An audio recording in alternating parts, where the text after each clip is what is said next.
What if the very habits you've been apologizing for are the exact signs that you're operating on a different intellectual frequency than everyone around you?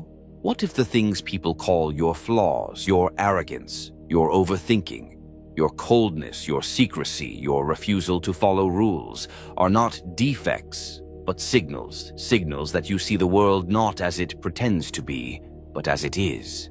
Most people spend their lives trying to be liked, trying to fit, trying to smooth out the edges that make others uncomfortable. But there has always been a rare type of mind that refuses to dull itself for comfort.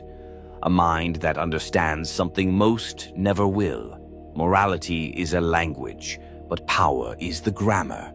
Centuries ago, one man dissected this truth with surgical precision. Niccolo Machiavelli did not write about how people should behave. He wrote about how they actually behave. And when you study him carefully, something unsettling begins to happen.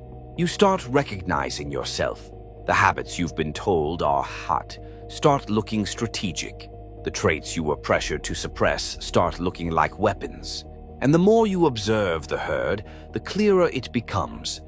What they call virtue is often weakness in disguise. If you've ever felt slightly alien in social settings, if you've ever been accused of being too much, if you've ever noticed that you think 3 moves ahead while others are stuck reacting, then this will feel less like information and more like recognition. Let's begin with the first so-called flaw: overthinking. You've heard it your whole life. You think too much. Just go with the flow. Stop analyzing everything, as if analysis were a disease. But consider this: who benefits from you not thinking? Machiavelli observed that men are simple and governed by immediate needs. Most people act on impulse. They trust appearances. They assume sincerity. They project their own morality onto others. And because of that, they are predictable. You are not predictable. You replay conversations in your head. You analyze tone shifts. You notice micro-expressions. You detect inconsistencies. When someone makes a promise, you don't just hear the words. You evaluate incentives. That isn't anxiety. That is pattern recognition. The world is not driven by what people say. It is driven by what they want. And the ability to anticipate desire before it manifests outwardly is a rare form of intelligence. Overthinking, in its refined form, is strategic foresight. Yes, it can exhaust you. Yes, it can make social interactions feel like chess matches. But understand this: while others are blindsided by betrayal, you saw it forming weeks ago. While others are shocked by political shifts, you predicted the trajectory. While others are trapped in emotional reactions, you're mapping consequences. Machiavelli warned that a ruler must learn to see beyond the surface, to understand human nature not as it pretends to be, but as it functions under pressure. The same applies to you. You don't take things at face value because you intuitively understand that the face is often a mask. The herd calls that paranoia. History calls it survival. Before we continue, if you're finding truth in this so far, I'd appreciate a like. And if you want to hear from me again, make sure you're subscribed. Now, the second habit they criticize: you don't trust easily. In a culture that glorifies openness and instant vulnerability, your caution is labeled cold. You don't immediately reveal your plans. You don't broadcast your ambitions. You don't expose your weaknesses to people who haven't earned proximity. And for this, you're told you have walls. Machiavelli would call that discipline. He understood a brutal truth: people are loyal when it benefits them. They are kind when it costs them nothing. They are principled until principle threatens their comfort. Blind trust is not virtue. It is risk without calculation. You observe first. You test subtly. You reveal information in layers, watching how it travels. When someone gossips about others to you, you note it. When someone overpromises, you store it. When someone flatters too quickly, you question motive. This doesn't mean you are incapable of connection. It means you value leverage. Information is leverage. Intentions are leverage. Timing is leverage. Machiavelli wrote that a wise leader must know how to conceal his true aims, not because deception is inherently noble, but because transparency in a world of competition is self-sabotage. You have likely learned this through experience. Maybe you once shared your vision too soon and watched someone undermine it. Maybe you trusted someone who later weaponized your vulnerability. Pain often initiates intelligence, so now you move differently, quietly, strategically. People mistake your silence for emptiness. They assume because you are not constantly talking, you are not calculating. They underestimate you, and that is an advantage Machiavelli would tell you to preserve. Which leads to the third so-called flaw. You can detach emotionally when necessary. This one disturbs people the most. They expect visible empathy at all times.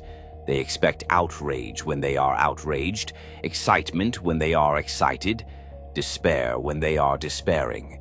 Emotional synchronization is the social currency of belonging. But you do something different. When chaos erupts, you get calm. When others panic, you observe. When conflict intensifies, you lower your voice instead of raising it.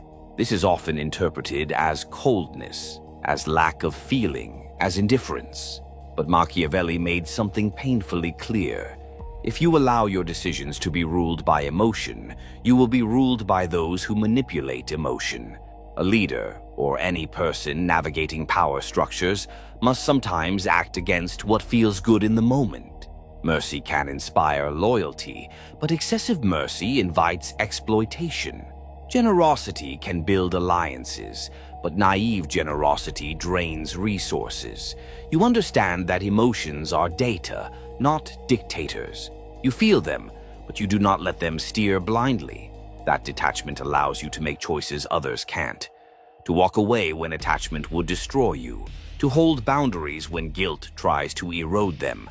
To delay gratification when impulse whispers for immediate relief. In a society addicted to reaction, restraint looks abnormal. But restraint is strength. Machiavelli famously argued that it is better to be feared than loved if you cannot be both. That statement is often misunderstood as cruelty. It is not about sadism. It is about control. Love is fragile because it depends on perception. Fear, when used strategically, depends on consequence. You instinctively grasp a similar dynamic in your own life. You do not aim to be cruel, but you refuse to be harmless. And harmless people are rarely respected. The fourth habit people criticize: you question authority, not loudly, not always publicly, but internally, constantly. When a rule is presented, you don't automatically assume it is sacred. You ask, who benefits? When a moral standard is enforced, you ask, who defined this? When a social norm pressures conformity, you ask, what happens if I don't comply? Most people accept structures because challenging them threatens comfort. Machiavelli, however, studied how structures are built and how they crumble. He understood that power is rarely moral. It is organized. It is strategic. It is often disguised as righteousness. You see this, and once you see it, you cannot unsee it. This makes you inconvenient. Institutions prefer obedience. Social groups prefer harmony. Questioning disrupts both. But innovation, revolution, and advancement have never come from blind compliance. They come from minds willing to stand outside the illusion and examine it. You are not rebellious for attention. You are skeptical for accuracy. There is a difference. Finally, the fifth habit that reveals more about you than you realize. You are comfortable being misunderstood. This is perhaps the clearest sign of all. Most people bend themselves into shapes that guarantee approval. They soften opinions, dilute ambition, suppress intensity, all to maintain social warmth. The fear of being disliked governs them. But at some point, you stop negotiating your core. You realize that being fully understood by everyone is impossible. That clarity to some will look like arrogance to others. That ambition will be labeled greed. that strategic thinking will be called manipulation by those who lack it, and instead of shrinking, you accepted the cost. If you'd rather be respected than liked, comment respect. Machiavelli himself was vilified. His name became synonymous with cunning and deceit. Yet his work endures because it exposed truths people were uncomfortable admitting. Genius is often lonely not because it rejects connection, but because it refuses illusion. When you stop chasing universal approval, something shifts. You gain freedom. Freedom to think differently. Freedom to act decisively. Freedom to prioritize long-term positioning over short-term applause. Yes, it can feel isolating. Yes, it can create distance. But it also creates clarity. And clarity is power. If you recognize yourself in these so-called flaws, understand something crucial. Intelligence is not always warm. It is not always agreeable. It is not always